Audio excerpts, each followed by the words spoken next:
The town of Black Hollow sat nestled between rolling hills and the endless stretch of the Atlantic Ocean, a place so picturesque it felt untouched by time. Its cobblestone streets and old Victorian houses whispered stories of generations past. But among those whispers was a tale no one dared speak aloud, the legend of Eleanor Cross. She was a woman who never aged, the woman whose presence always carried an air of sorrow.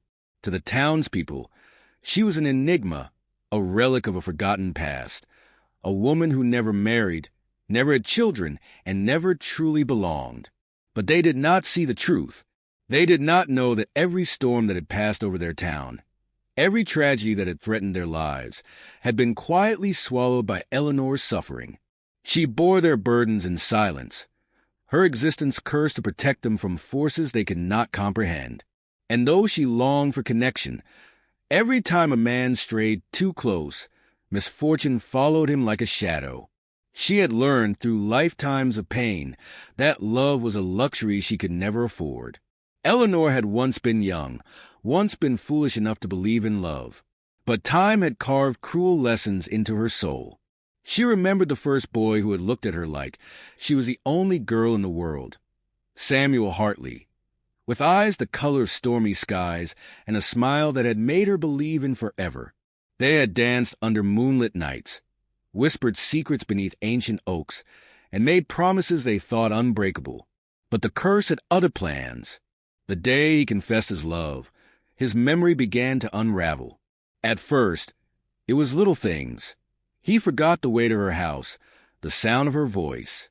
Then he forgot her name. And finally, he forgot her entirely. She watched as his love for her disintegrated into dust, leaving nothing but an empty gaze whenever their paths crossed. It was then she realized the cruelty of her existence. Not only would she never be loved, but she would be erased from the hearts of those who tried. So, she became a ghost in her own town, never allowing anyone close enough to suffer the same fate. But love, as relentless as a tide, would always find a way back to her doorstep. The townspeople of Black Hollow spoke in hushed voices about Eleanor, but they also knew of the mysterious healer who lived on the outskirts of town. When sickness spread through the village, when a fisherman returned from the sea with a wound that would not close, when a child burned with fever that no doctor could break, it was Eleanor they sought. She never asked for payment, never turned anyone away. They would arrive at her doorstep, desperate and pleading, and she would place her hands upon them, whispering words in a language they did not understand. And then, as if by miracle, the pain would leave them, the sickness would fade, and they would return to their homes, never knowing the price she paid. For every wound she healed, she bore a piece of it herself. When she saved a man from drowning, she would feel the phantom grip of water in her lungs for days. When she mended a child's broken bone, her own body would ache with invisible fractures. It was the curse's way of reminding her she could ease the suffering of others, but never her own. Yet she continued, because if she did not bear their pain, who else would? There were few in Black Hollow old enough to remember the town as it was a century ago. But among them was Margaret Hawthorne, a widow who had seen more years than most. She was the only one who dared look Eleanor in the eye and speak the truth no one else would. One autumn evening, as the wind howled through the empty streets, Margaret came to Eleanor's doorstep, her frail hands clutching a letter yellowed with time. "I've seen this before," she said, her voice a brittle whisper. "I knew a woman like you once. She thought time would forget her curse. She was wrong." Eleanor did not need to open the letter to know what it contained. Warnings, a history she had never wanted to face. Margaret placed a hand over Eleanor's, her touch filled with an understanding that sent chills down her spine. "You think you can bear this burden forever," she said. "But curses are like debts, child. Sooner or later, they must be paid." Eleanor tried to push the words from her mind, but they clung to her like the scent of burning leaves. The curse was not just hers to bear. It was coming for her, and time was running out. One stormy night, a man arrived in Black Hollow, seeking shelter from the relentless rain. He was different from the others. There was something in his gaze that unsettled Eleanor. He introduced himself as Daniel Mercer, a historian researching the town's past. He asked questions no one had asked in decades, his curiosity peeling back layers of history that had long been buried. Eleanor did what she always did, kept her distance, guarded her words, prepared for the inevitable moment when he would forget her. But days passed, and then weeks, and yet he still remembered. He spoke her name without hesitation, recalled their conversations as though they had been etched in stone. It was impossible. No man had ever remembered her before. Fear gripped Eleanor's heart. If he was immune to the curse, did that mean something had changed? Or worse, did that mean something even darker was coming? She wanted to push him away, but his presence ignited something in her she had long forgotten. The fragile, flickering hope that perhaps she was not meant to walk this world alone. The night Daniel uncovered the truth was the night everything changed. He had been poring over ancient town records when he stumbled upon a name. Isabella Cross, a woman accused of witchcraft centuries ago. The accusations were false, but fear had driven the townspeople to desperate measures. To save herself, Isabella had bargained with something dark, something that had promised her protection in exchange for a vow that no man in her bloodline would ever love or be loved without suffering.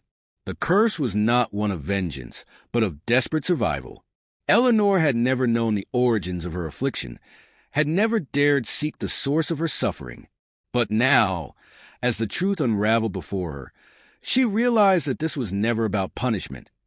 It was about a promise made in the shadows, a promise that had bound her to a fate she had never chosen. And now, after centuries, the shadows were watching again. The debt had not been paid, and it would not be denied. Deep in the attic of Eleanor's home, hidden beneath the floorboards, lay a chest filled with letters, hundreds of them, each one written in a careful, aching hand. They were letters to the men who had loved her and lost her, to the lives that had slipped through her fingers. In them, she poured out the words she had never been able to say aloud.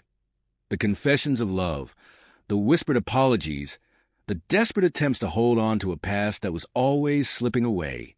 Daniel found the letters one night, his hands trembling as he read the words of a woman trapped between time and fate.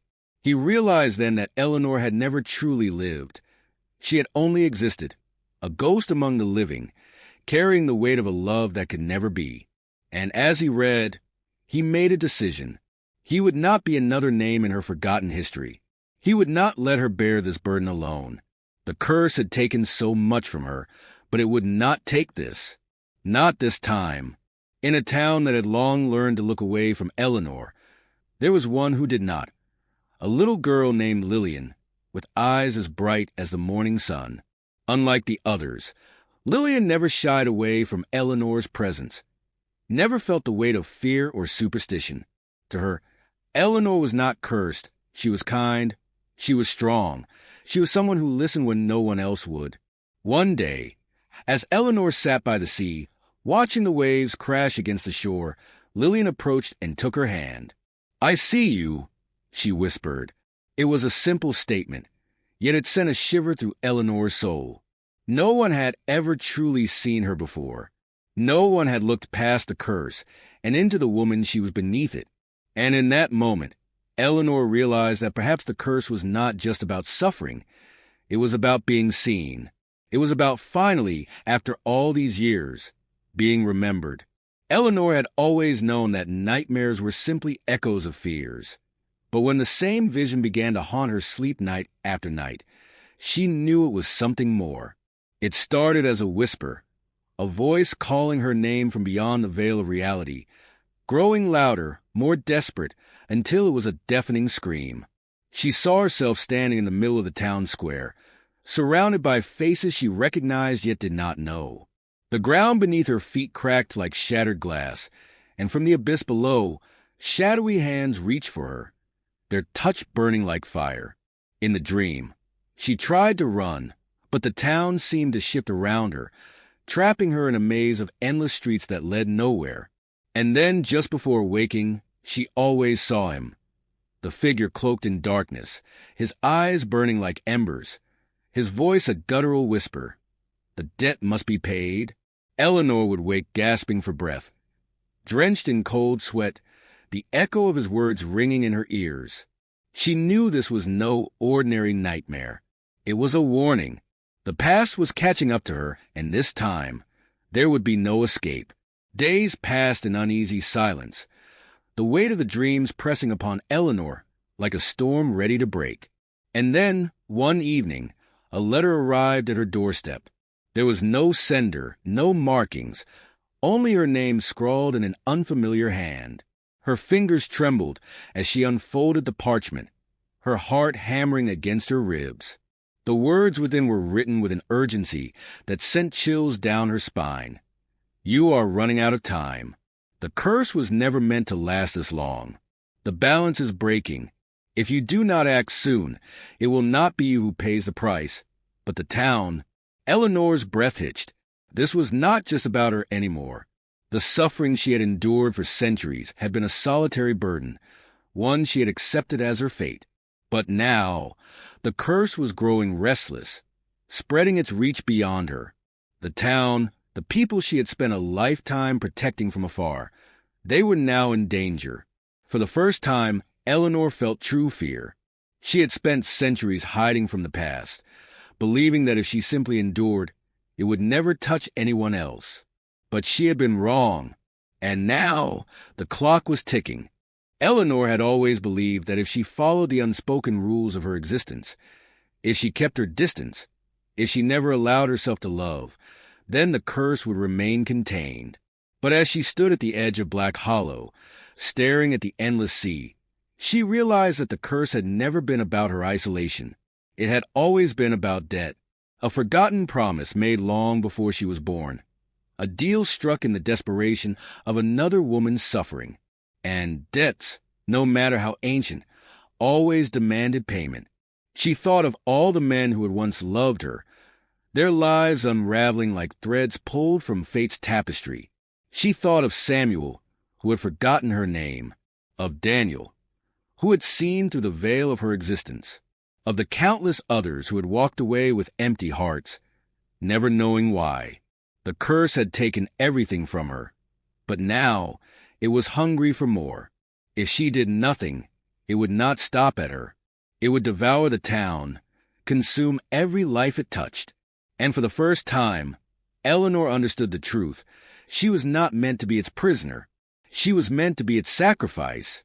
As the weight of her realization settled upon her, Eleanor knew there was only one path left. She had spent centuries running, fighting against a fate she never chose. But perhaps the only way to break a curse was to face it head-on. She sought out the widow Margaret, the only one who had ever spoken the truth to her. The old woman listened in silence as Eleanor spoke of the dreams, the letter, the truth she had uncovered. And when she was done, Margaret placed a frail, withered hand over Eleanor's and whispered words that sent shivers down her spine. "There is a way," she said, "but it will demand everything from you." Eleanor had never been afraid of pain. She had lived with it for as long as she could remember. But this was something different. This was not just about suffering. This was about ending the cycle, about making a choice that could not be undone. Margaret led her to the heart of the town, to a place long forgotten beneath the ruins of an old chapel. There, carved into the stone floor, was a symbol, one that pulsed with an energy that made Eleanor's skin crawl. "You must go to him," Margaret said. "You must face the one who cursed your bloodline and offer him something greater than your suffering. You must offer him your soul." The air was thick with the scent of burning wood and salt as Eleanor stood before the altar, the weight of centuries pressing against her shoulders. The shadows around her seemed to pulse, shifting like living things, and then he appeared. The figure from her nightmares, cloaked in darkness, his eyes burning with an ancient hunger. "You finally understand," he murmured, his voice like the rustling of dead leaves. The curse was never about love. It was about survival. Eleanor did not flinch, did not cower. She had spent too long being afraid. "Then take me," she said. "End this. But you will leave the town alone. The figure tilted his head, studying her, and for a moment there was silence. Then a low chuckle rumbled from the darkness. "You offer yourself so willingly," he mused, "and yet you do not understand. A soul given is not the same as a soul taken. If you truly wish to break this curse, you must do what no one before you has dared." Eleanor swallowed hard, her heart pounding. "And what is that?" The figure stepped closer, his presence suffocating. "You must forgive." The word struck her like a blade. Forgive? After everything she had lost? After the love stolen from her? The life she had been denied? But as she stood there, staring into the abyss of eternity, she realized the truth. The curse had never thrived on her suffering. It had thrived on her anger, her unwillingness to let go. It had fed on her grief, on the wounds she refused to heal. And now, standing at the edge of oblivion, she faced her final test. She closed her eyes, took a shuddering breath, and whispered the words that would set her free. "I forgive you." The moment the words left her lips, the world seemed to tremble. The darkness recoiled, the air shifting with a force that sent dust spiraling into the air. The figure let out a deafening roar, his form flickering like a dying flame. And then he was gone, just like that. The weight in Eleanor's chest lifted, the chains around her soul dissolving into nothing. She felt lighter, as if for the first time in centuries, she could breathe without the weight of sorrow pressing down on her. The sky above Black Hollow, once perpetually gray, broke open with sunlight, golden and warm, bathing the town in a glow it had not seen in generations. As she stepped outside, the townspeople stared in quiet awe, unaware of the battle that had just been fought. But Eleanor knew. She knew that the curse was gone. She knew that, for the first time in her life, she was free. And as she looked toward the horizon, she realized something even more profound. She was no longer afraid of what came next. Eleanor did not leave Black Hollow. The town had been her prison for so long, but now it was something else. It was home. She watched as Daniel walked toward her, his eyes filled with something she had never seen before, recognition. He remembered. He had always remembered. And now, for the first time, she could meet his gaze without fear. "It's over," he said softly. Eleanor nodded, the weight of the moment sinking in. "Yes," she whispered, "it's over." But as she looked around at the town she had spent lifetimes protecting, she realized something else. This was not just an ending. It was a beginning. And for the first time, Eleanor Cross stepped forward. Not as a woman cursed, not as a ghost among the living, but as someone who had finally, truly come back to life.